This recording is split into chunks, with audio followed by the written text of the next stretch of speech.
The 2014 Ebola epidemic has tragically revealed that health systems throughout much of Africa are broken. Before Ebola hit Liberia, its health system was ranked 186th out of 192. Malawi is ranked 185th. Sierra Leone, where the outbreak is now surging, is at the very bottom of that list. These fragile health systems create a tinderbox for the explosion of epidemics like Ebola. The world now knows that these exotic diseases are no longer just a concern for small villages in the Congo.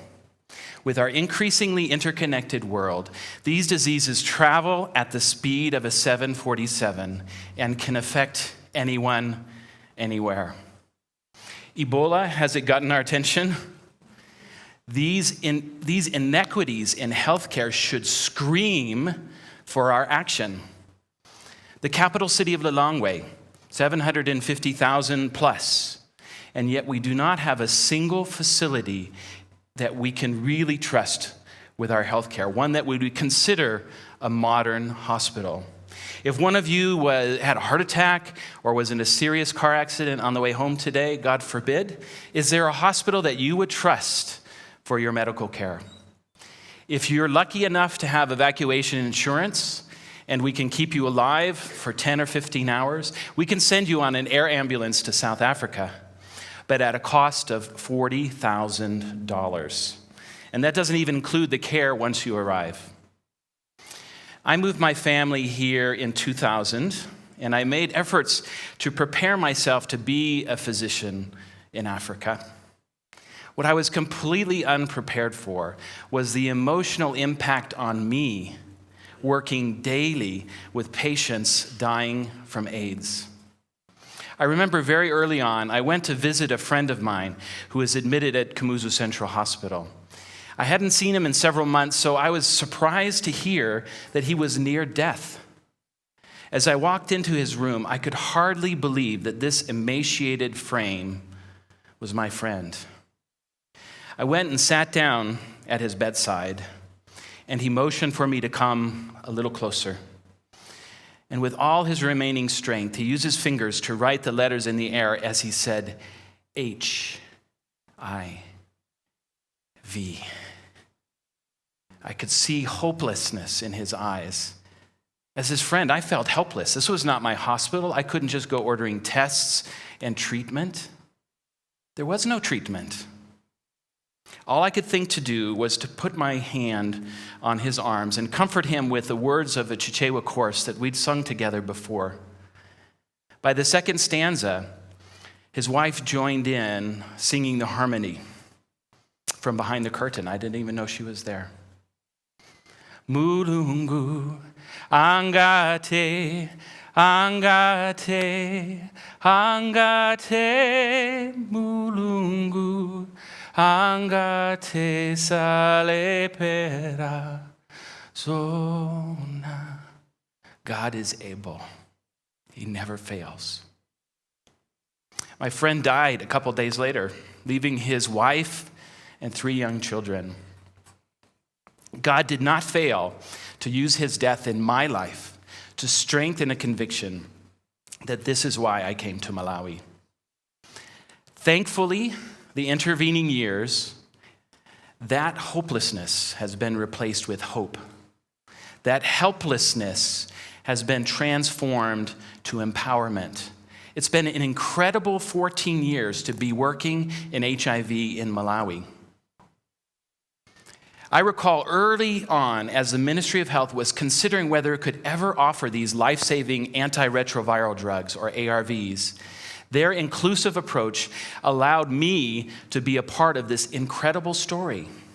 You see, in 2003, less than 2,000 patients were able to receive these antiretroviral drugs that costed about $20.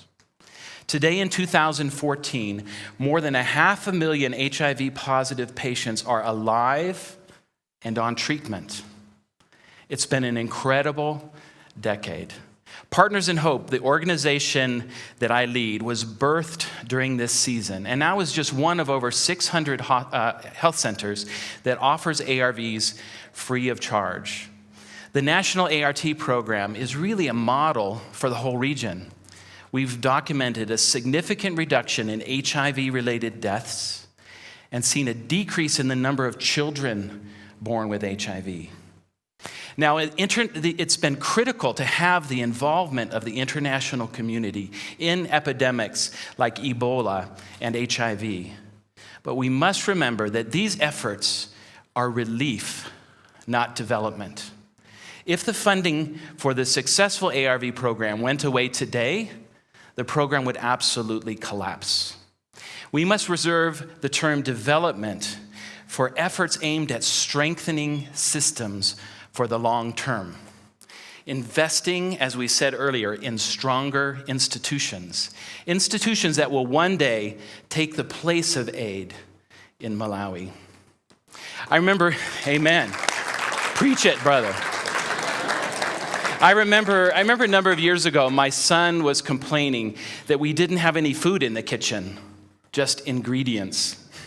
What he meant, of course, is that we didn't have any prepackaged food that he could just rip off the shelf open and eat without expending any effort.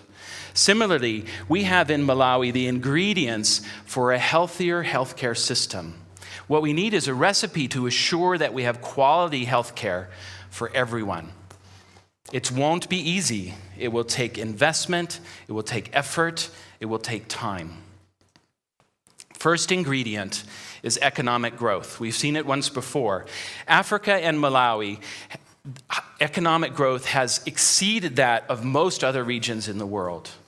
This increasing middle class brings with it not only dollars for spending on the healthcare system, but also brings with it the diseases of prosperity, obesity, hypertension, diabetes, heart disease.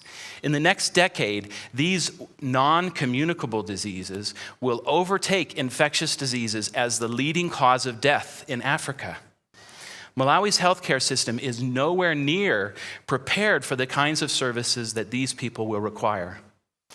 The private sectors of India, South Africa, have responded and capitalized on this growing market and truly have state-of-the-art hospitals.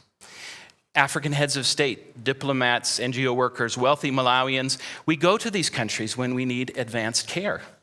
And we take with us our healthcare dollars, or kwacha.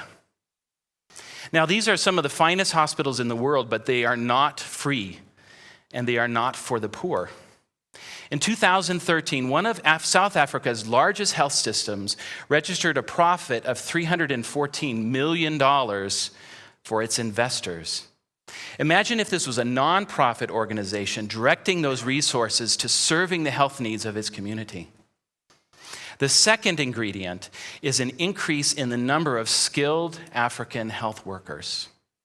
The number of graduates from Malawi's College of Medicine is increasing, and in the coming years, more of them will be able to access postgraduate specialty training here in Malawi.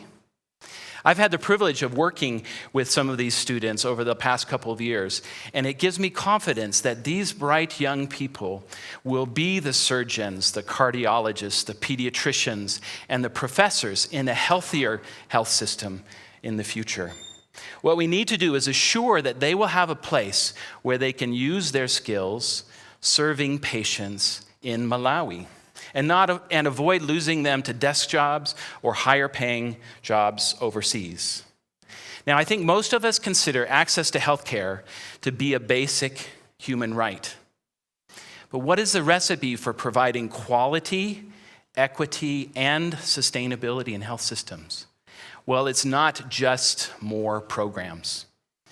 It is building stronger institutions. Investing in institutions brings what is our third ingredient, what Jacqueline Novogratz calls patient capital. And I don't mean patient as in a sick person.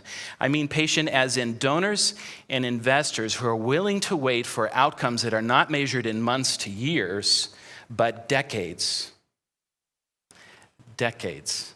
And imagine if the $500 billion that has been spent on aid in Africa in the past 50 years was directed primarily towards strengthening African institutions. Aid might have been a thing of the past. Partners in Hope, amen. Partners in Hope's recipe book is what we would call the social entrepreneur. We were influenced early on by Dr. Chris Lavey, one of the founders of Bite Cure Hospital in Blantyre.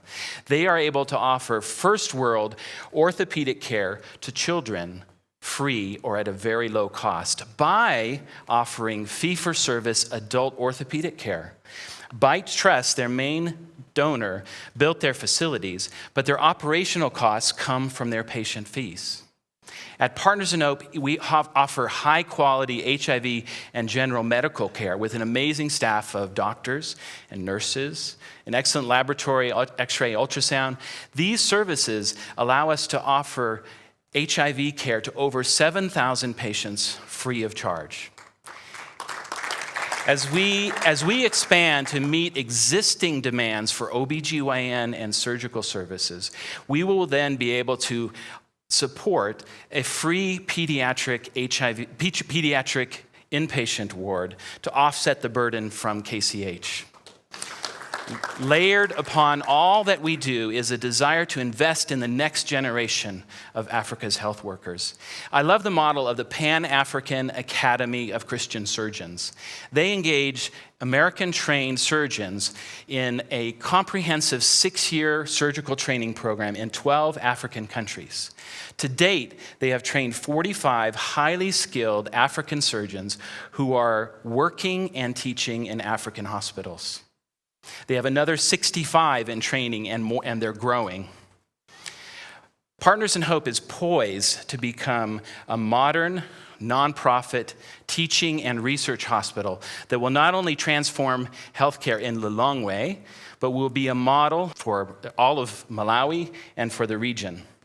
I really want to call on everyone who shares our vision of quality healthcare for everyone. We will need capital investment for equipment and expansion of our facility. We will need additional Malawian and expatriate doctors to serve and to teach. We'll need individuals and organizations with the courage and the foresight to invest in a long-term view of sustainable health systems development. The ingredients are already here. Let's get cooking. Thank you.